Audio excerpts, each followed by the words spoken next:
শুনলাম অনিদা নাকি এই বয়সে ভীমরতি ধরছে, কলেজের এক মিয়াকে বিয়া করতে চায়, সেটা নাকি কলেজের সবাই তাই না পেরে গেছে।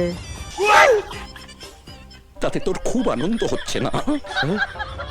আনন্দ তো হবেই, আমার দাদার বিয়ে বলে শুনে আইলাম তা নাকি স্টুডেন্টরা সবাই জানে পড়ে গেছে। স্টুডেন্টরা জানা মানে তো দাদার পিছনে এক হাত। স্টুডেন্টসরা এরপর যদি আমার পেছনে আদা জল খেয়ে পড়ে যায়? শুধু আদা জল না, এবার চকলেট, ললিপপ, ঝালমুড়ি, ফুচকা সবকিছু খায়া পিছন পড়বে। টেনশন বেড়ে গেল।